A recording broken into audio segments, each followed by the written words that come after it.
sesuai dengan utang. Nah, setelah saya kuasai, sebetulnya saya sendiri itu siap untuk melunasi, Gus.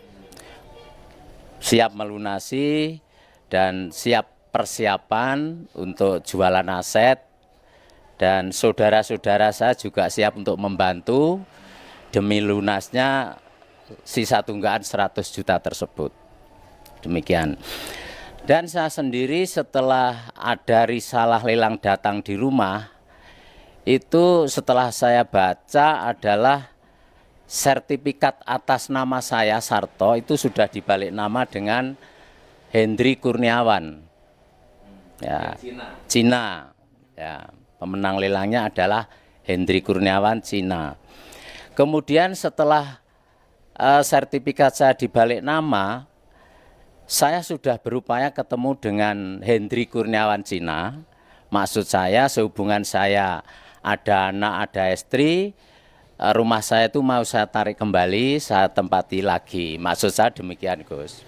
Nah, setelah ketemu kita mengadakan musyawarah bersama, utang saya 100, saya mengembalikan 150 juta. Kemudian pemenang lelang minta 250 juta. Kalau menurut saya utang 100, saya mengembalikan 150, untuk saya kan sudah layak. Demikian. Itu sampai 2 kali pertemuan. 2 kali pertemuan. Akhirnya bertahan, sampai terjadi dieksekusi. Demikian, Gus. Terus akhirnya setelah saya tempati, dari Pak Hendri Kurniawan itu bilang ke saya, oh kok ditempati? Ya, ini karena rumah saya tidak sesuai dengan utang saya. Utang saya 100, aset saya 2,5 miliar. Jadi saya tempati lagi, saya demikian. Nah, setelah itu saya bertahan menempati di rumah. Akhirnya saya juga mengadakan mediasi lagi dengan Pak Hendri. Pak Hendri itu setelah rumah saya dieksekusi. Maksud saya itu melanjutkan berapa harganya rumah itu Pak Hendri, karena saya ingin menempati. Dia mintanya 350 juta.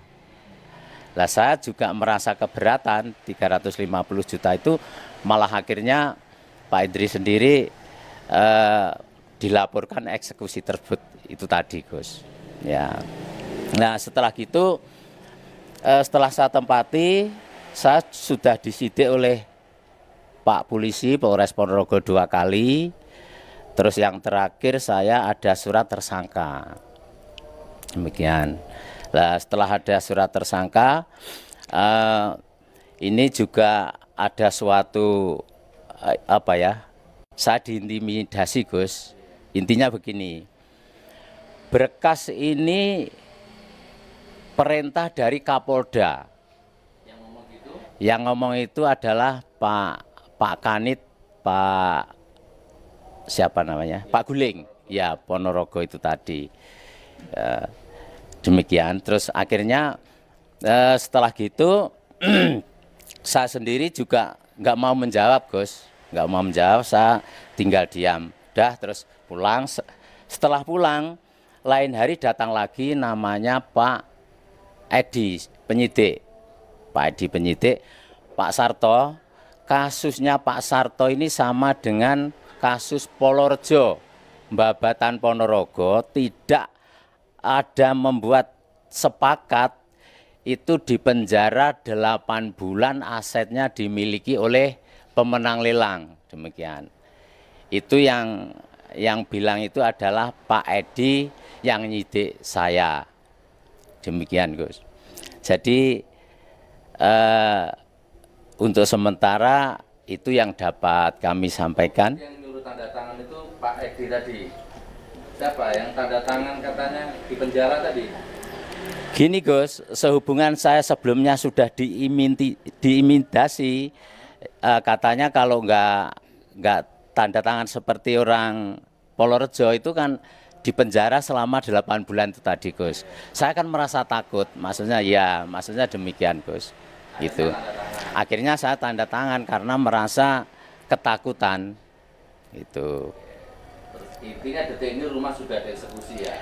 Rumah sudah dieksekusi, sudah saya tempati lagi, tapi saat sekarang ini saya dikeluarkan lagi oleh pemenang lelang Pak Hendri. Sampai sekarang Gus. Jadi mulai tanggal 26 Januari tahun 2022 ini saya sudah keluar lagi dari rumah. Demikian. Sekarang tinggal di mana? Sekarang saya ikut mertua Gus.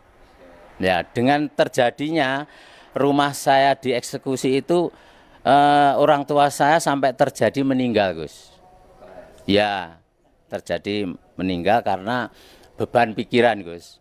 Orang tua saya itu mikir, opo tole kok rame-rame, nek pancen utang mbok didolne opo duwene. Lah ini sudah persiapan Gus. Orang tua saya bilang seperti itu.